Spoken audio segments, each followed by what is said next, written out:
Good morning, everyone. Thank you very much for joining us today from a very warm Brussels. We are live with you this morning. On behalf of the CLIMAAX project, I would like to welcome you to the second installment of the CLIMAAX Info Day. My name is Jip Lensen, and I'll be guiding you through this informative session where we'll delve into the CLIMAAX project in further detail. Today, we're covering all aspects of the CLIMAAX project, from its origins stemming from the EU mission on adaptation to climate change, to the theoretical framework, the toolbox, the pilot regions. We will hear from a pre-selected entity to the first open call. We'll also hear more information about the second open call that's about to be launched. So we are sure that today you will get a good overview of this wonderful project. I do see that a lot of people are still joining, but due to time constraints, we are going to start now. But don't worry, as we are recording this session, you'll be able to watch it back at any given moment. Before we start, I'd like to introduce myself to you. My name is Jip Lensen, as I said before. I'm a project officer at the European Association of Development Agencies, and we are proud project partners of the CLIMAAX project. And today we will be in charge of moderating this info day with you. But before we start, I'd like to walk you through today's housekeeping. First of all, this session is currently being recorded. So if you do not wish to appear on camera, please turn it off. We have also reserved plenty of time for a Q&A session at the end of the program. So please raise your hand at that session if you have a question, or write the questions in the chat during any of the presentations, and we'll get to it at the end of today's session. So here's today's agenda. We'll start with a presentation about the origins of the project, the EU mission on adaptation to climate change. Then you'll hear from multiple consortium members who will introduce you to the CLIMAAX project in further detail, followed by a presentation about the second open call that, as I mentioned before, will be launched very soon. Then we'll hear from the recently pre-selected applicant from the 12th District Municipality of Budapest in Hungary, followed by an interview with Taina Hanikoski about the progress made in the Finnish pilot as part of CLIMAAX. As previously mentioned, at the end of today's session, you'll be able to open your microphones and ask the questions that you would like to have cleared out by the CLIMAAX consortium. Before that, I would like to mention, though, please keep your microphone muted, as we are with quite many today, and we want to avoid it getting a bit messy, and we want to provide the stage to the speakers during the presentations. So, without further ado, I would like to now introduce to the stage Dr. Sophie Berger, who is a policy officer at the Director General Research and Innovation, the unit Climate and Planetary Boundaries. She's part of the Secretariat of the EU mission on adaptation to climate change, together with 6 other colleagues from DG Climate Actions, Research and Innovation. Today, she will introduce you further to the EU mission. And without further ado, Sophie, the floor is yours. Thank you very much. So here, as Jip was saying, the goal of this presentation is to give you a little bit more policy context of EU. Sophie, are you with us? Yes. Hello? Can you hear me? Can you hear me? Yes. Yes. Okay. We hear you. Okay, sorry. So as I was saying, the goal of this presentation is to give you a little bit more context of adaptation policies on the EU level, but also on the mission on adaptation to climate change, which is the initiative that is the reason why we're here. So if you can move on to the next slide. First, I'm sorry, it's very text heavy, but when we're talking about policy, it's hard to do otherwise. But I'd like to spend a few words on addressing climate change and the policy context at the European level. And so in 2019, at the start of the previous commission, when von der Leyen became the president of the commission, she clearly indicated that she wanted to put environment at the central of her policy action. And that's how she came up with the European Green Deal, which was really a way to put regulations about the environment. And you have different pillars, for instance, biodiversity, pollution. But one of those, the main pillar of the European Green Deal, is actually climate action, with the bold ambition to put the EU, to make the EU become the first climate neutral, that is the most famous one, but also climate resilient continent by 2050. And so, as a way to make this bold ambition become reality, the EU adopted in 2021 the climate law, which is a way to set into law the objective of the Green Deal, and also give a long-term perspective and predictability for investors and all the actors, and also give the means to achieve the objective of becoming climate neutral and climate resilience. And while most of the climate law focuses on mitigation, so reducing emission, it does talk about adaptation, and more specifically on Article 5, which is about to make sure that the policies for adaptation are coherent, mutually supportive, and that adaptation is increasingly integrated in other policies areas. And here, there are 2 points that I'd like to, from this article, that I'd like to highlight, is that the article says that both the EU and the member states need to make continuous progress in adaptation, and more specifically in enhancing adaptive capacity, strengthening resilience, and reducing vulnerability. But also it says that member states need to adopt and implement national adaptation strategies and plans.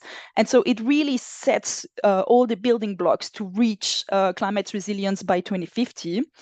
And the same year as the adoption of the climate law, the EU also adopted the adaptation strategy, where it sets its vision on how the EU should be adapted to the unavoidable impact of climate change. And so if we can move on to the next slide. Here, I think the adaptation strategy in this context is important enough to provide a few more words. And so really, as I say, and I like to highlight that the idea with adaptation strategy, the time horizon is 2050, and it's the whole continent. This is really important, and it relies on 4 different pillars. One is, the last one is on stepping up international actions outside of Europe. And I'm mentioning that because it's important for the adaptation strategy, but then I can forget about it because here we're focusing on Europe. And then that leaves us with the 3 other pillars that are really important, that will be very important for the mission as well, is that adaptations needs to be smarter. So it needs to be based on the latest science, on the latest data, to make sure that everything we do is informed by evidence. Adaptation needs also to be more systemic, because recent evaluation of adaptation progress shows that there are actions going on the ground, but it's most of the time restricted to specific sectors, and it's very siloed. And then we need to cross those silos, to really break down those silos, because the impacts are going to be so big that we have to collaborate between each other. And then the last one, and it's key too, is that adaptation needs to be faster. There has been some progress in adaptation, but the problem is that there has been also an increase in the impacts. And so we are playing catch up with the impacts, and we need to be quicker if we want to achieve the objective of becoming climate resilient by 2030. And so that leads me to the next slide. And so here, with what I've said, and really the context and the setup, is that we have the EU level, which has the objective of becoming a climate resilient by 2050. As part of the EU level, and the way the EU is functioning is that a lot of that work is put on the plates of the member state that have to put in place adaptation strategies and plans. But at the end of the day, regions and local authorities are the place where the impacts are the most felt, and are the place where the adaptation actions have to be implemented. And so here there is a little bit of a gap, and as a way to implement the adaptation strategy, and also as a way to bridge the gap between the European level and the regions, the EU has launched the EU Mission on Adaptation to Climate Change. And so if we move on to the next slide. The idea with the mission is that it's a policy or an initiative that is inspired from Apollo mission, where at the time, we wanted to send a human to the moon, and we did everything we had to do to achieve this objective. So it's very objective driven. With a mission on adaptation to climate change, it is the same. We have a bold objective, which is to support at least 150 regions and local authorities to become climate resilient by 2030. And herein, I insist that while the adaptation strategy is about 2050 and it's the whole of Europe, here we are talking about a subset, or 150 at least, of willing to make more efforts to achieve those objectives of climate resilience faster. So it's really the idea of going deeper and faster with the ones who are willing to implement and to achieve this bold objective. Adaptation, in the way it's been designed in the mission on adaptation to climate change, needs to be place-based, as I said, because it is focusing on the regions. It needs to be systemic and it needs to be inclusive. And here you can see a pyramid with actually three objectives of the mission, because the mission, even though it's focusing on at least 150, has more to offer. And one of it is to prepare Europe for climate disruption, so lay the foundations to achieve the wider objective of accelerating adaptation efforts. The second is about accelerating adaptation efforts and to reach climate resilience with at least 150 regions. And then there is a third objective that is going even further and to really upscale the solution and build resilience, really big resilience. And so if I move on to the next slide, here, the mission so far, as Yip was saying, is that it's a collaboration between research and innovation, because we need science to lead the way and to inform us on how to best adapt, but also climate action, because DG Climate Action is actually responsible for policy on climate actions. And so we have on the left-hand side projects that are funding adaptation measures, and mostly through Horizon Europe. This is the budget we have for the mission to try and achieve the objective of the mission. And then on the right-hand side, we have the regions and local authorities that are the target audience of the mission and that need to be adapted. And because there are many different projects and many different regions, as a way to try and bring some coherence between the two, we also have in the middle the mission implementation platform. At the moment, it is MIP for Adapt. That is trying to give some sense to all of that and fostering collaboration between the project, fostering collaboration between the regions, and also fostering collaboration between the project and the region to really to act as an umbrella for the mission and give wider context to the different activities that are taking place individually. And if we zoom in a little bit on the project and come to the CLIMAAX projects on the next slide, here I'm going to try to explain to you where the CLIMAAX project fits in the wider scheme of things. And so when we issued the call for CLIMAAX, we had two goals in mind. The first one is about improving regional climate risk assessment to make sure that regions, it is very important to have a risk assessment, because as you see on the right-hand side, in the adaptation cycle, this is considered by the European Environment Agency, the second step, and it is really key to have sound adaptation plans. We need to know which risk we are facing now and which risk we are going to face in the future. And so to improve that, the CLIMAAX project has been requested to harmonize the framework to conduct climate risk. And so this is the theory, but we cannot afford to just stay on the theory. So we've also asked them to put that more into practice and to operationalize this concept with the toolbox that enables regions and local authorities to conduct climate risk assessment. And even we're asking, so this is the first objective, really improve climate risk assessment. And this relates to the first objective of the mission, that is just about improving and giving the conditions for adaptation all over Europe for everyone. And we have also asked them to contribute to the second objective, which is about providing support to the regions to conduct climate risk assessment. And so really put what they've done into practice by giving financial assistance of up to 300,000 euros to at least 50 entities, so regions or local authorities, with a priority to the most vulnerable, as inclusivity is really key for the mission. And so that leads me to the next slide. So that is to say that the regions that are going to be funded by CLIMAAX, either through the first call or the second call, they are really part of the mission. We do consider them that they are one of the regions we are working with. And so that means that as a beneficiary of the financial support from CLIMAAX, you are very welcome to engage more widely with the adaptation community set up by the mission. And that means, for instance, take part to training events, or sharing your success story, or engaging with the other, or make use of the resources that are there for you. Because this is really like, by participating in the CLIMAAX project, you're helping us to reach the wider objective of the mission. And so that leads me just to the last slide, is that if you want to be kept up to date with the mission, I invite you to either have a look at the social media, or register to the newsletter, or look at the thing on the social media that are there. But with that, I can give you the floor. I can give the floor back to the organizer. Thank you. Thank you very much, Sophie, for that wonderful and very insightful presentation. Just repeating myself, in case anyone has a question, please feel free to drop it in the chat right now, and then we can get to them at the end of the session. Or at that point, feel free to raise your hand as well. But thank you very much, Sophie, for that intervention. I would now like to turn to the next section of today's program. We would like to introduce you further to the project, and we'll do that by hearing from three CLIMAAX Consortium members. First, Frédéric Sperna-Weiland, who is Senior Specialist Climate Risk at the project's coordinating entity Deltares from the Netherlands, will provide you with a first introduction to the project. And then after that, you'll hear from Anna Pirani, who is Senior Research Associate at the Euro-Mediterranean Center on Climate Change.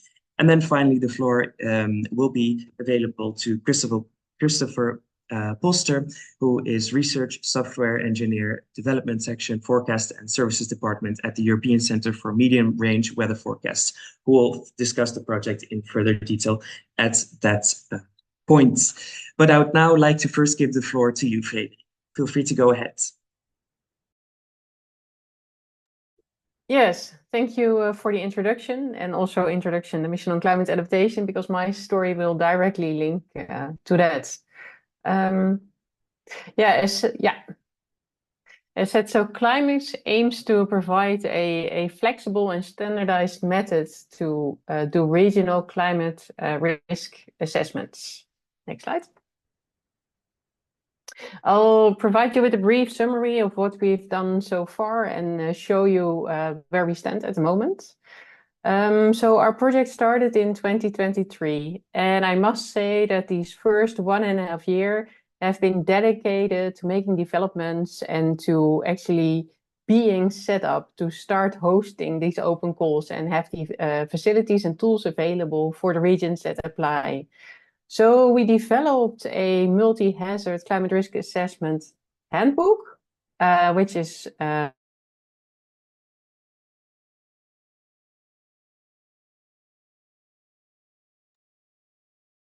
I believe we lost you there for a moment. Can you still? Yes, now you're back. Yeah, you're okay. back. Yeah. First 1.5 years, we've been testing this climate risk assessment book, and we've been fine-tuning it.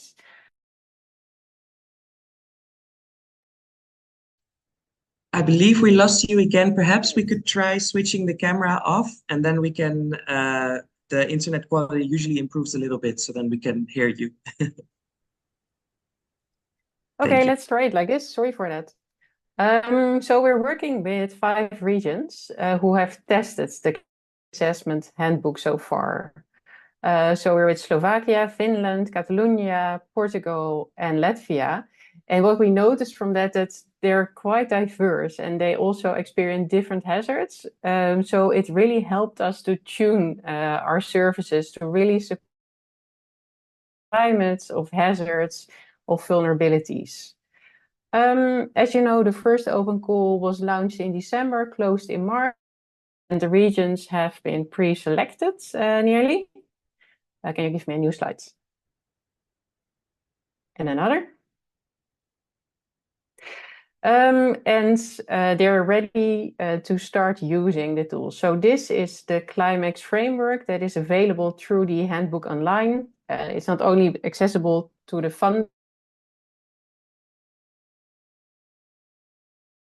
through the risk assessment step by step. So next slide. The handbook also contains workflows for different risks. And this is, for example, the flood risk. And you can adapt it to your regions, but it's just to show you what kind of information you get from the toolbox, showing your flood extent for a given return period and your flood damages. But in this way, there are also workflows for windstorms, wildfires, droughts, etc. Next slide. So as said, the pilots have been implementing these workflows, and these are the wildfire risk map for Catalonia on the left, and on the right you region in Slovakia, Žilina, how the heat wave occurrence and the frequency of experiencing heat waves will change in the right.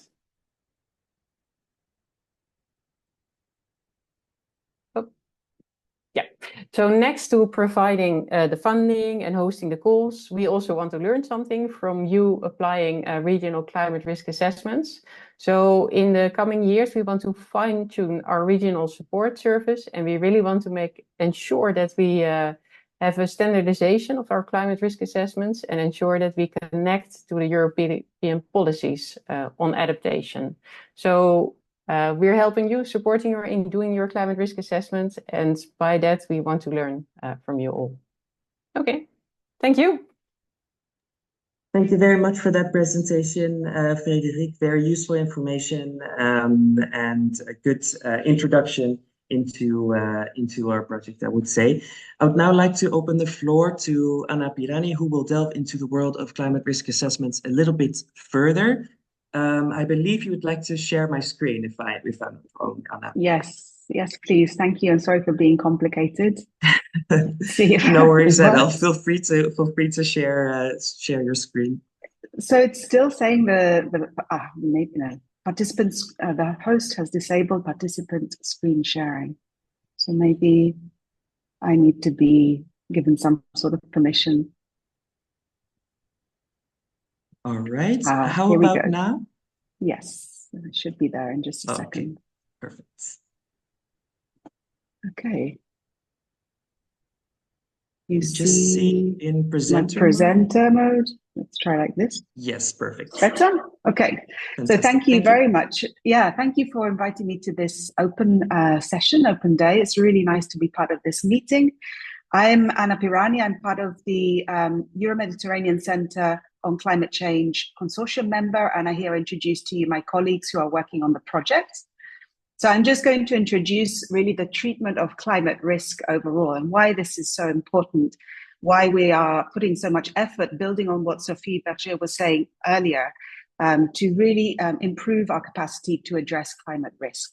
So you're probably quite familiar with this propeller illustration, and it shows you what risk is composed of. So it's showing you that it's building from the climatic hazards on the left, and together with vulnerability and exposure, this is how we traditionally define risk.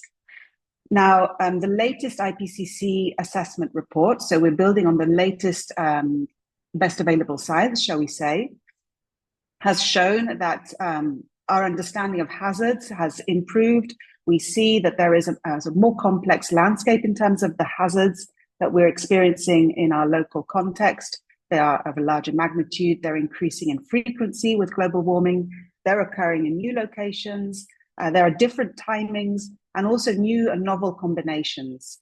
And another dimension of the way we define risk now is that we see that the effects of our measures, for example, to mitigate climate change. So for example, if we're using land use in a way that can mitigate and absorb carbon dioxide emissions, that in itself can bring other dimensions that contribute to the risk that we are experiencing.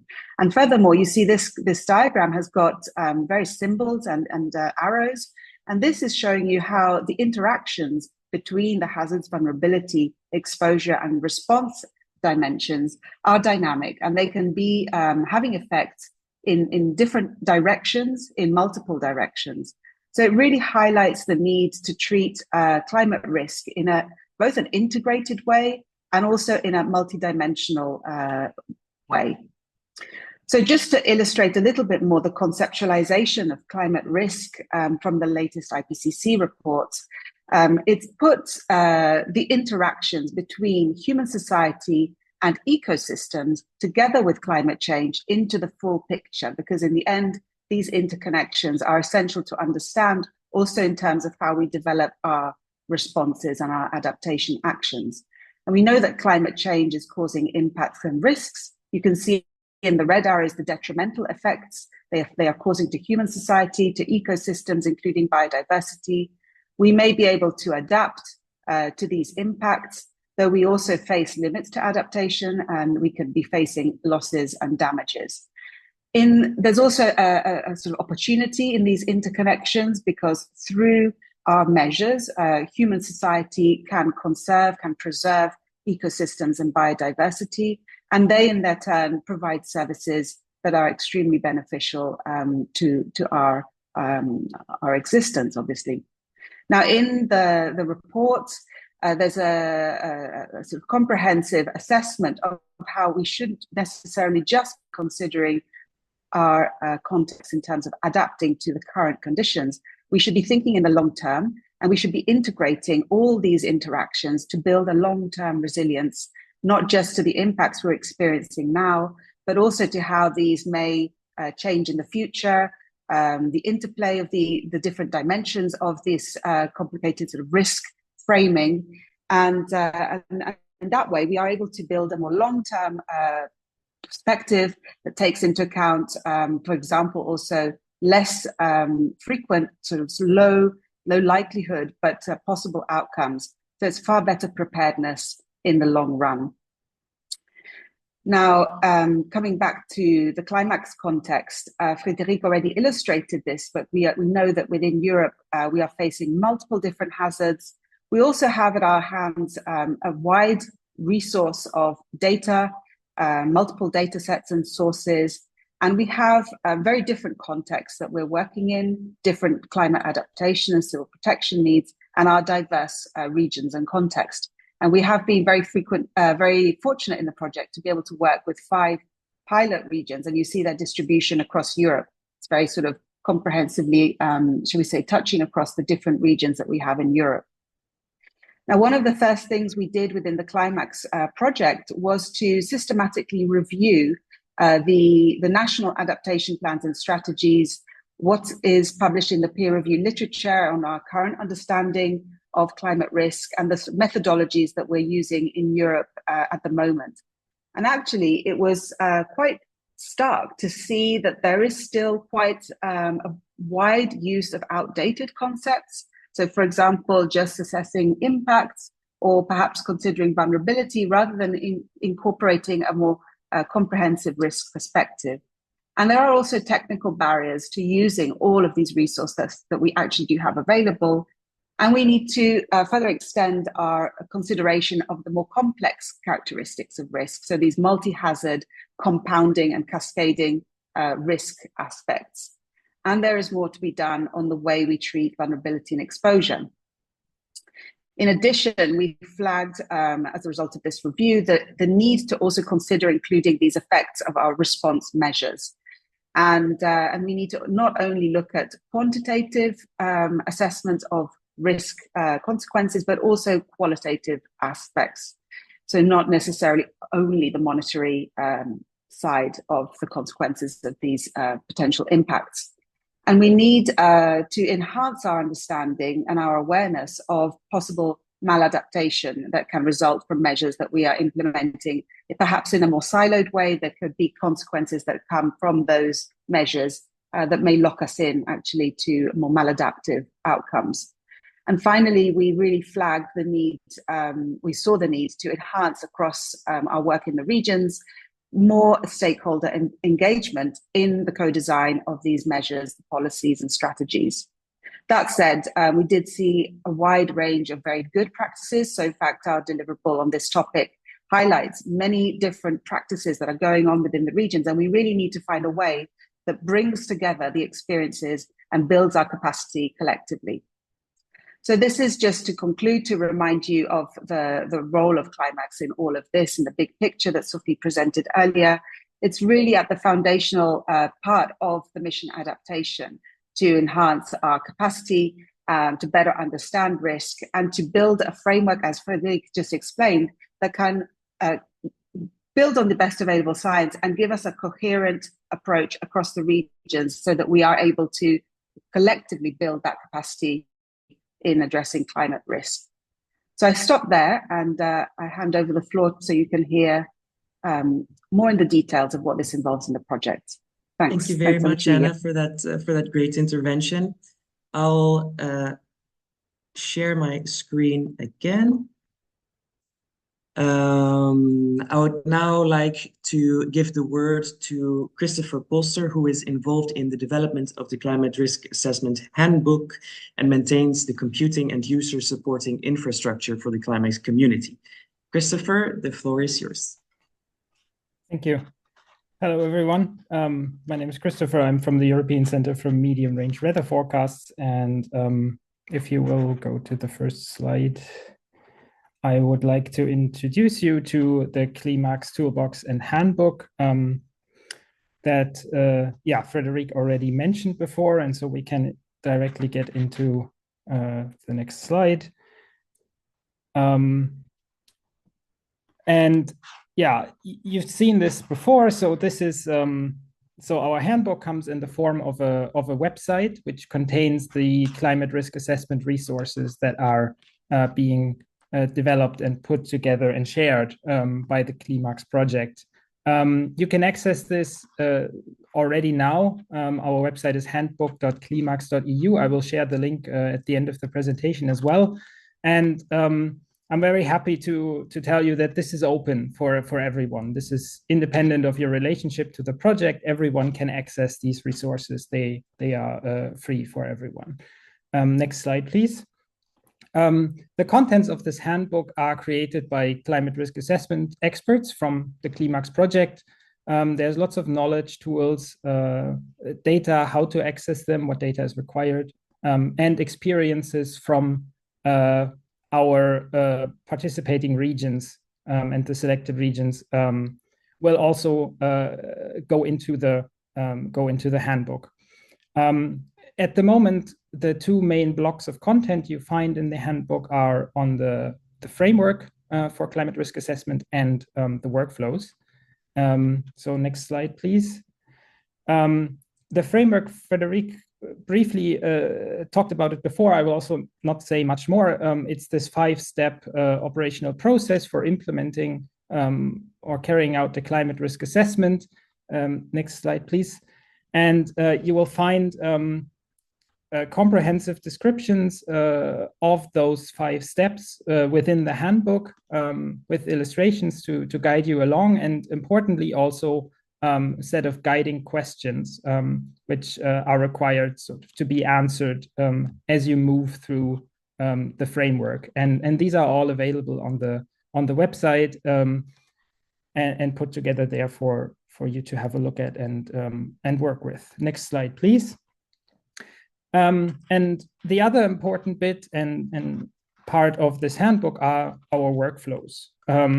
So these workflows essentially facilitate the implementation of step number 3 in the framework, which is the risk analysis.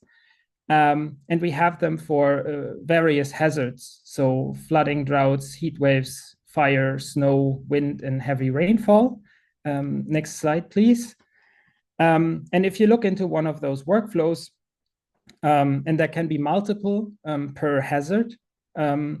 For example, for coastal flooding, you will see that in the workflow, it will sort of introduce its objectives, kind of what risk is being assessed in that workflow, the method on how to do that, which data is required in order to carry out this risk assessment. There are examples given on how to implement this, how to deal with the data, and guidance on how to visualize and interpret this data. Next slide, please. But importantly, these workflows are just to be seen as recipes. They are building blocks for doing climate risk assessment that is specifically tailored to your local context. They are not an off-the-shelf solution where you just go on the website, you select your region, and then all the results are there. No, these are starting points for doing a specific climate risk assessment for the local context. So the tooling that we are using is Jupyter notebooks together with the Python programming languages to do the data processing. And this allows us to give a lot of flexibility to, for example, include your own data. If you've got a higher resolution or more up-to-date data set, you will be able to include that into these workflows to really make something that is specific for a region. Next slide, please. Because that can be a bit of a challenge, there's a certain amount of support that's being given by CLIMAAX, which first of all comes through just all the documentation on the workflows we provide in the handbook. There is also, or there will be soon, a public forum for community exchange around the framework and the handbook that will be open to everyone. And since we are hosting all of these workflows on GitHub as well, so you can easily get the code and the notebooks, we can also incorporate feedback and improvements via GitHub. Next slide. But one thing that is available to the selected regions in the CLIMAAX project exclusively is that there will also be access to cloud computing infrastructure from ECMWF in the form of a Jupyter hub, where you can log in. All the workflows are already there for you. All the software you need to run them is already installed. You can upload your own data and get started as fast as possible. And in addition to that, there is access to a service desk where you can get in contact with the climate risk assessment experts from CLIMAAX and also receive technical support for this computing infrastructure. And that brings me to the final slide, which is a brief summary. So on the handbook, you find the framework, you find these workflows, and all of that is openly accessible with the exception of the computing infrastructure and the service desk, which is for the selected regions within CLIMAAX.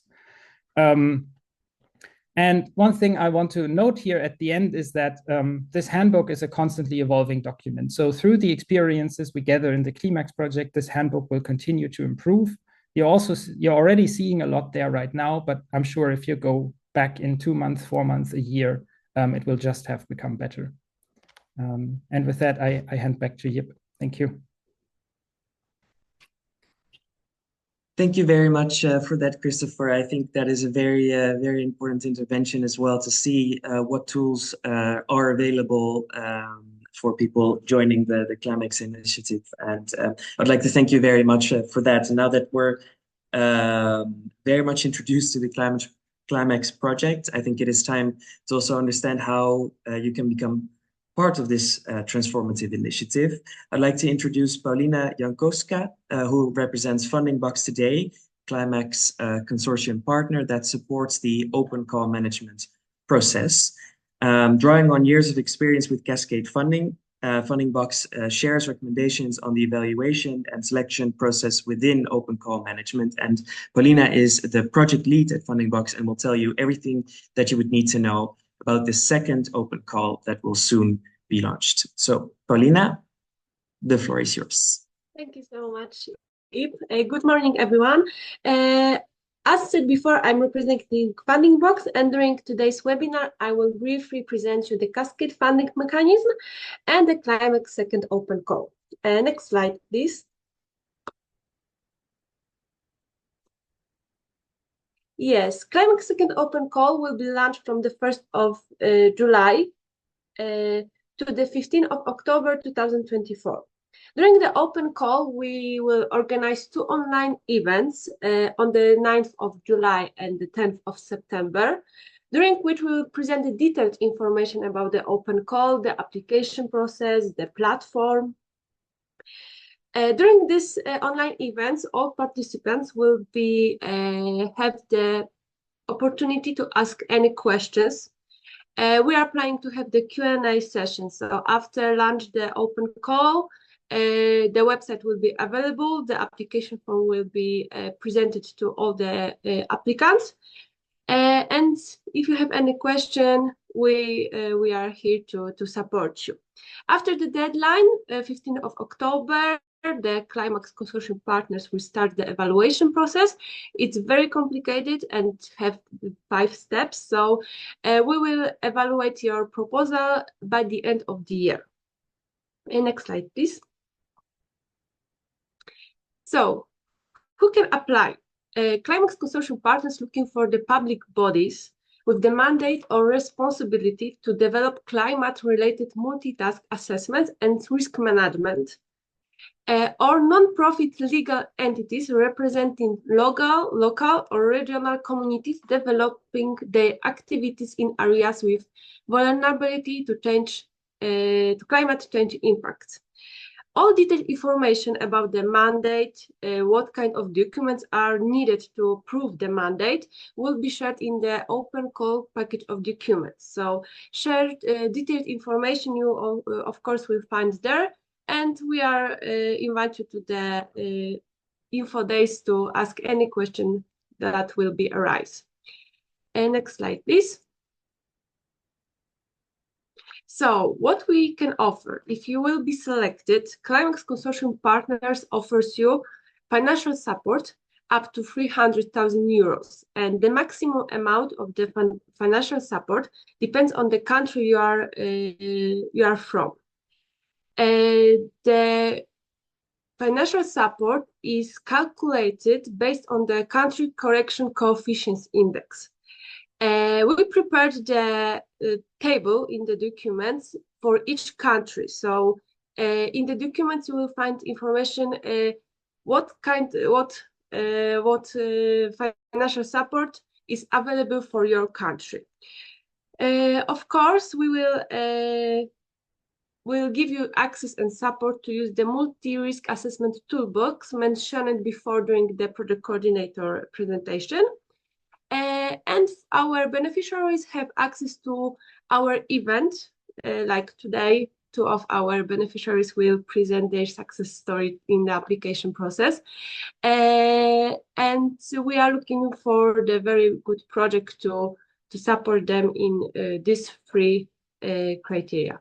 Next slide, please. I will not tell you much about the technical part of the application, but I can tell you that the proposed activities must include 3 phases. Common methodology will be developed during the first step of your support program.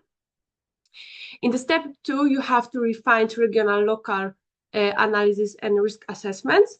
And in the final stage, we'll need the better regional local adaptation strategies and risk management plans. Next slide, please. Yes, eligibility criteria. So I mentioned about the public bodies and non-profit organizations. So that's the main criterion we are checked. But after you submit your application and the system will be closed, we need to check if you were on time. So the deadline is very crucial for us because this system is automatically, and please do not wait until the last minute. We foresee the situation when the system will overload, the internet connection was lost, and some applicants wanted to have the last minute application and didn't make it. So they missed the deadline and the opportunity to the funding. Please remember that every question marked with the asterisk is mandatory. So please respond to them in English language. You can submit only 1 proposal per entity, and after you submit the application, there is no possibility to change the data. So if you submit the application, that needs to be the final data, which will be assessed by the selection committee. You cannot have the conflict of interest with any of the CLIMAAX consortium partners. Your finances have to be in the good condition. And of course, all applicants must accept open call rules presented in the guide for applicants. And you need to present in the application form the budget for all 3 phases I mentioned before. Next slide, please. Please remember that to maximize regional balance, CLIMAAX consortium partners have limits to fund projects per country and not DVA. To give you the information how many proposals can be funded in your country and your NATS too, in the guide for applicants, we will share the information about the founded project in the first open call. For now, we have the pre-selected list because we are at the end of the evaluation process. But in the frequently asked question, you will have the information how many proposals from your country and your NATS 2 are selected. Next slide, please. So, cascade funding mechanism is a simplified payment method. We try to have the as much simply process for you. So, all beneficiaries will receive the lump sum. That means to make a payment after completed stage, we will create only technical deliverables from you. We will not ask about the accounting documents like payrolls, invoices, etc. The funding is divided into 4 payments, like in month 6, in month 16, and in month 22. We have the delayed payment mechanism. That means the last 15% of your funding will be paid after end of the whole CLIMAAX project, estimated in November 2027 after our closing process. And next slide, please. Yes, I will repeat myself. The deadline is very, very important.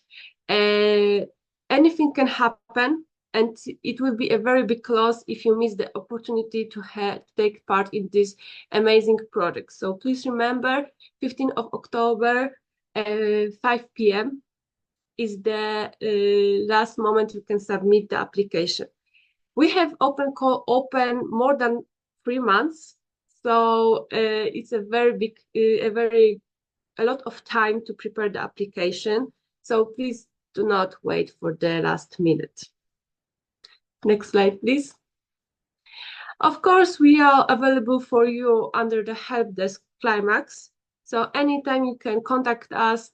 If we don't have, like funding box don't have the knowledge about the technical issues, we have support from our technical partners, so that's not a problem. Yes, next slide, please. Yes, we will. Funding Box will organize the second open call info day, and that webinar will be strictly for the only for open call. The eligibility criteria will be presented again. The platform will be presented, and of course, during the webinar, we plan to handle the Q&A session where all the participants will be allowed to ask questions. And by this QR code, you can register for our webinar, which will be held 9th of July, 2024 at 10 a.m. So thank you so much, Ip. Thank you very much, Paulina, for that great intervention, and it was very clear from what I could tell. I do believe that there are some questions in the chat, so maybe we could address them now, now that we're still on the topic. Of course. Emin asks in the chat if non-profit equals NGOs, if it is the same in this case.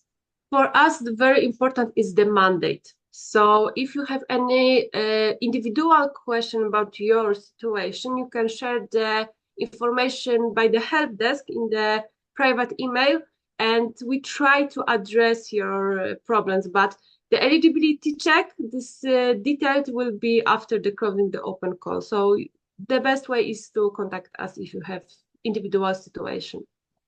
Okay, thank you very much for that. Laura asks if you could kindly repeat how the funding support will be assessed. Assessed, I think the paid. So we have 3 stages of the support program, which I presented. And after each stage, we will pay the amount of the support program. In my presentation, that was the table, that's the percentage average of the each payment. So if you complete one stage, one phase, we will pay you the money. If you complete the second one, we'll pay you the money. So after phase, and of course, the last 15% will be paid after closing the CLIMAAX project. All right, thank you very much for that. And Tekla is asking if subcontracting is eligible. Yes, of course. And that's no limit in it. Thank you very much for that. We also got a question that was answered by my colleague who's in the room with me today. Are the presentations reachable on the website? The answer to that is that we will send the slides and the recording after the webinar today, so you'll be able to watch it back at your convenience. Then there is another question asking about the funding intensity, if it is 100%. Yes. All right, thank you very much for that. Demet is asking about the consortium structure. I think the applicants can be single entity. We are not allowed the consortium, but as I said before, the subcontracted is not limited. We have such information that the universities are very engaged in this process and other entities. So consortium is not eligible to apply, but you can use the partners as a subcontractor. All right. And then another question, can we know the NUTS2 region and country of the winner projects from Open Call 1? I believe that was already mentioned by you in the presentation, right? Yes, in the frequently asked question, we'll share the table with the list of the applicants with the country and NUTS2. All right. And then a question about if the mandate has to be, or how the mandate rather has to be proven in the application. Yes, but that depends on the entity. The municipalities don't have to prove the mandate, but other entities will have to. And in the guide for applicants, we will have the information what kind of document we need to prove your mandate. Thank you very much for that. Then a question about the info event in July. If we can send a link, we will share with you the information after the webinar. So also feel free to take a look at our website where we have an overview of all the events. So I'm sure that will be heading your way. Also, the event I'm assuming will be recorded. So feel free to watch it back at that given time. Yes, that will be recorded and available on the, of course, Open Call website, and maybe Rada will share it. Yes, so yes, that will we be can available. do that. Thank you very much for that, Paulina. I think those much. were all the questions regarding the Open Call, and we will reconvene about this topic in a couple of weeks' time for the webinar. So for now, thank you very much for your intervention and for answering all the questions that came your way. All right. Now we would like to proudly welcome one of the pre-selected regions of the FSCP funding in the first Open Call to the stage. We have Mrs. Imesi Desi working as a project manager at the Green Office of the 12th District Municipality of Budapest. She deals primarily with rainwater retention and rainfall management topics, but she is actively participating in almost all areas of the Green Office's professional activities. So first of all, congratulations and welcome to the CLIMAAX community. Today, I would like to provide you with the opportunity to introduce your pilot to the community here. And we also have a couple of questions for you about the success story that is your application, for those who are interested also in submitting their application in the second Open Call. So Desi, are you with us? Hi, everyone. Yes, I'm with you. Can you hear me? perfectly. Thank you very much for joining. Thank you. And first, I would like to ask you if you could briefly introduce your region and the reasoning behind your application. Yeah, okay. So as mentioned, we are a municipality and it's a district inside Budapest. So it's a local double governmental system. So we are independent, but we work closely with the city of Budapest. And well, our municipality is about 60,000 inhabitants. So it's a small city, and a large part of the area is covered by a forest, and other parts are with family houses, and one a smaller part with it's like a downtown area with high-rise buildings. And why did we apply? Well, as many cities, we also have strategic goals of climate adaptation, and we try to grab each opportunity to learn new things, to apply new methods. And though we already have some projects going on, and we have some pilot interventions to deal with climate change and climate risk-related hazards, these interventions are very punctual, so they are ad hoc. And we are now looking for a more holistic view and to understand the system itself. And we thought that maybe the CLIMAAX tool and the multi-risk assessment can be a good opportunity to do that. Thank you very much for that introduction. For the second question, I would like to know a little bit more about the background or the study behind the application. Could you tell us a little bit more about that, perhaps? Yeah, so if it's all right, I will just mention some points for each section of the application, which is relevance, impact, and implementation, if it's okay. So as for the relevance, well, there we try to highlight the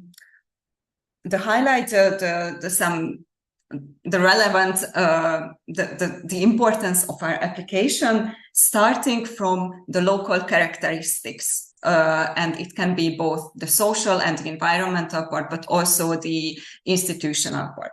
So, for example, as more than 30% of the population are above 65, so elderly people, heat waves are especially important because it's a highly vulnerable population segment. So this is why dealing with heat waves is especially important in our districts. Or we have a very hilly topography. So this is why the floods caused by rainwater is intensified. So as the rain flows down, runs off on the steep roads. And so as for the challenges related to these climate risks, we also try to explain in this part of the application the weaknesses that we have currently. So we have a lack of data, we have these ad hoc interventions instead of a systemic view, lack of information within citizens, and highlight on these to reason about the challenges of climate risk management. So to move to the impact part of our application, we presented 3 main impacts. The first one is that thanks to the new multi-risk assessment method, we will be able to build a risk management strategy, an action plan, and this will allow us a systemic approach. So finally, we will be able not just to intervene where there is a problem, but even maybe prevent some distractions caused by the climate hazards. And also the CLIMAAX tool will empower us with visual illustrations, with data-based reasoning. And this is really helpful by convincing our decision makers about just pointing out the importance of this topic and convince them to change policy, local policy, or even Budapest level policy to better manage climate risk. Then a second impact is that we expect to raise awareness among citizens on how to manage climate-related risks. So in the application, we present a citizen data science collection program, and this is how we try to involve citizens in the data collection. So, for example, send us data about the location of floods or the exact temperature that they can measure in their garden, etc. And thus they will be more prepared to know better the necessary chain of action. And the third impact is that we will try to share the knowledge learned in the CLIMAAX and to share it with other municipalities by organizing forums and platforms in Budapest. For the implementation part, I think it's really obvious in the application form. So we go through all 3 phases. I guess we are running out of time, right? I think we are okay. We have quite a good chunk of time for some questions and answers at the end, so we can balance things out. But thank you so much for that very comprehensive overview. You've just been notified not too long ago, so we really appreciate your flexibility to spend the morning with us today. You already briefly touched upon it, I believe, before, but what would you say are the main expected outcomes of your project? Okay, so there are hard outcomes and soft outcomes, and the hard ones are simply a tool, a methodology that we will learn from the multi-risk assessment from the CLIMAAX project. So this is one hard outcome, and the other one is the strategy itself that we will build in phase 3. These are database validated by the stakeholders, so a very realistic tool that we will have in our hands. And the soft outcomes are the stakeholder involvement. So we will know their opinion more closely, the citizen involvement as well, to share more knowledge, to share information, to learn how to inform citizens about the reaction to climate hazards. And we also expect an improvement inside the municipal institutions. So now the different departments work very separately.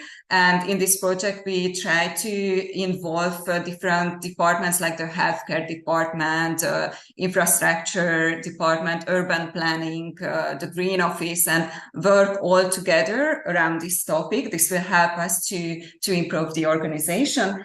And of course, the knowledge sharing. So knowledge sharing inside the CLIMAAX community with the other municipalities and regions, but also to start a conversation with the other districts in Budapest and even other cities in Hungary to show them how we manage this database-based and GIS-based approach.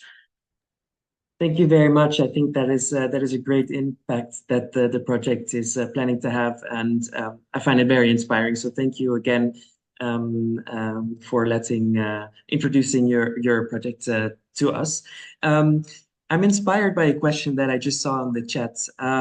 Someone is asking, how is the funding going to help you in achieving your goals? Do you already know exactly how it will, for example? Well, I'm sorry, but I'm not sure that I understand the question, the purpose of this question. Can you maybe just rephrase or? Yeah, someone in the chat is saying, how are you spending the CLIMAAX award and how is funding helping you achieve your goals? Okay, so this funding, so the data collection is one part. So we already have a project actually going on around this topic, which is a vulnerability assessment. And this will be a good base, I think. And then the multi-risk assessment can be built atop it. So this will be new resources, new data, maybe a new, an innovation of our GIS system. And also this will be a first time for us to involve a data scientist in our work. So just to get to know experts, to have an opportunity to work with someone in an area which is very new, like data science in a municipal environment is like very abstract. And maybe here, like involving an expert is something that can then like build up further. Thank you very, very much for that answer. Also, Patrick, who asked the question, is thanking you as well. I'm sure that your project will be a great success, and I'm looking forward to keeping track of the progress along the way. And again, congratulations and welcome to the CLIMAAX community, I would like to say. So thank you very much for this. Thank you very much. Thanks for the opportunity. Our pleasure. Thank you so much.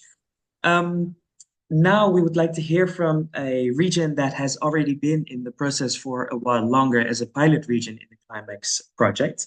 I'd like to introduce you to Taina Hanikoski, who is a senior specialist at the Ministry of the Interior Department for Rescue Services in Finland, who are with us as a pilot for, as I mentioned, a while longer. And I would like to ask you firstly, could you also briefly introduce your pilot region? For example, what are the main CLIMAAX hazards that you are facing?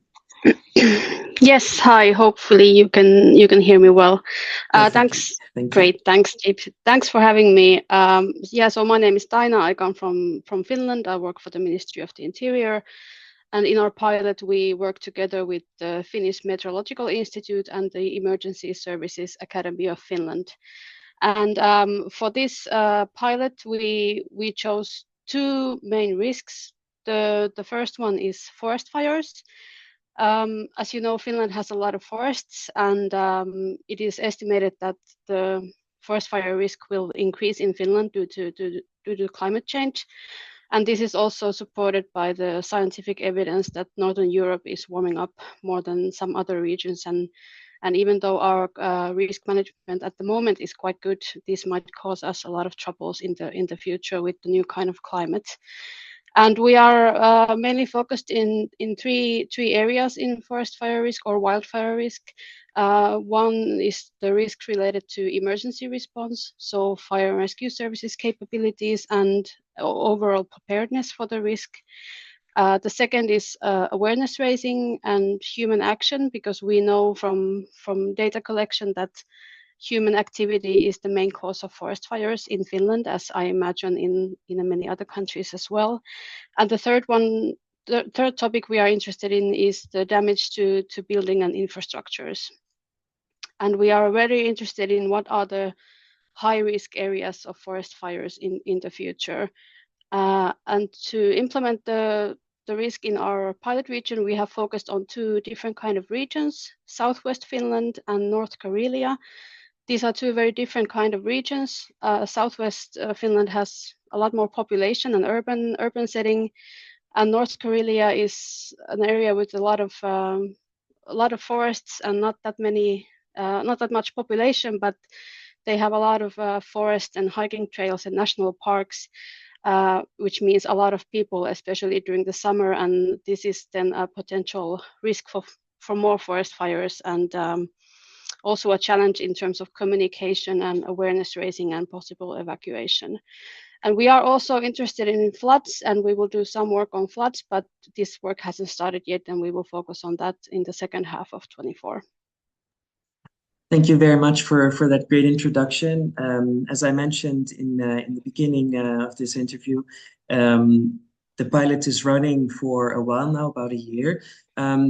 What are some of the intermediate results that you can already report at this time? How has the experience been? Yeah, the experience has been very interesting, and it's been very interesting, I think is a good word. So we have been able to create these new kinds of maps, really detailed maps. where we have included a lot of information from these regions. So we have included number of periods exceeding forest weather index, fire weather index. Sorry, for fire weather index of 15 over like several consecutive days during 2 30-year periods, and what is their difference. In these maps, we also include information about the population density, especially focusing on children and elderly people, fire ignition risk mapping, vulnerable infrastructure and buildings, also different power plants and OpenStreetMap. And what we are still wanting to add to these maps is wildfire incident statistics by the fire departments, and then also terrain moisture information, because a lot of the terrain in Finland is peat or swampish area. And then also slope steepness, which is a very important information to know in wildfires or forest fires. And we have done some preliminary analysis so far. It's been a process to gather all the information and then really actually know what we need to these maps and what is relevant information, what is not relevant information.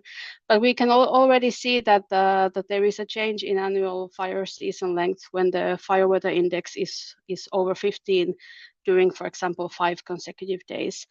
A lot of this information in these maps is kind of new to us, giving us new information when combined in a way that we have done in this project.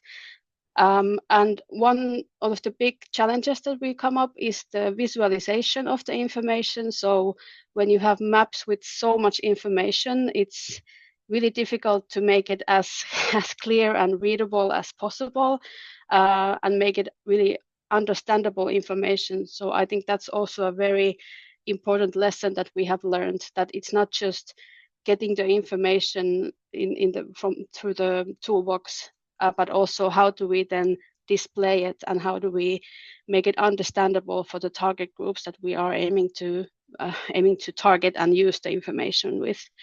And this visualization is something that we are now starting to focus on the next period.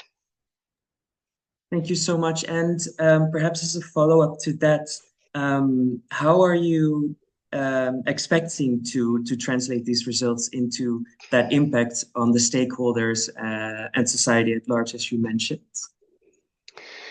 Well, I think identifying these new high-risk areas of forest fires, that will give really valuable information, hopefully to, for example, city planners and also fire and rescue services and health authorities, as well as those who are doing some awareness raising of forest fires for everyone, for all the people who are in our country. This information hopefully can then be used to allocate resources and really think about how we are positioning fire and rescue services, for example, or how we are protecting the critical infrastructure buildings, and how to make sure that when fire and rescue services are doing their work, that they are doing it in the most healthy way. And as I mentioned, that we are interested in these 3 different things, I hope that we are able to give them the most practical information as possible. That's something that they can really use. And if the information we first give them isn't that useful, then maybe we can sort of take a look at the process and then correct it a bit to sort of rewire ourselves and give them, or realign ourselves and give them the information that they need, because we are doing this for not just for us but for the society. And I think in general, in a more general way, the showing how we can develop and demonstrate the forest fire risk in these areas will hopefully also demonstrate the added value of CLIMAAX workflows and how we can also use this in other risks as well, and really show that this is a useful tool for not just for us but also others who are working on the topic. And I mean, it all comes down to what my colleague Juha from ESAF said the other day, that when we learn about the risks of climate change and learn how to live with them, we've become better in preparing for those risks, which then means that we can reduce and manage the forest fire risks better, which then in addition means less harmful gases to the environment and also reduced effects of climate change. And also, for example, healthier firefighters who have better resources and who can better respond to these risks. So it's really about creating this kind of positive cycle, and I think in this work, CLIMAAX is a very valuable tool to help this cycle become reality. Thank you very much for that wonderful closing statement. I would say we very much appreciate you joining us this morning, Taina, and I think it was a very interesting intervention, and I'm sure that the results will keep coming in the coming project phase. So thank you very much for that. Thank you very much. Thanks for having me. Our pleasure. Okay, we have a few more moments for possible questions and answers, either in the chat or also feel free to raise your hand so we can give you the word for any of the CLIMAAX Consortium members that have spoken today. So feel free to ask away if you have any question or write a question in the chat. For the moment, I don't see any questions coming in. Also, in case you are not, or you get questions later on, you're thinking about the webinar this afternoon and you have any other question that you may have forgotten to ask, don't worry, there's a help desk available, or reach us at the social media accounts that we have.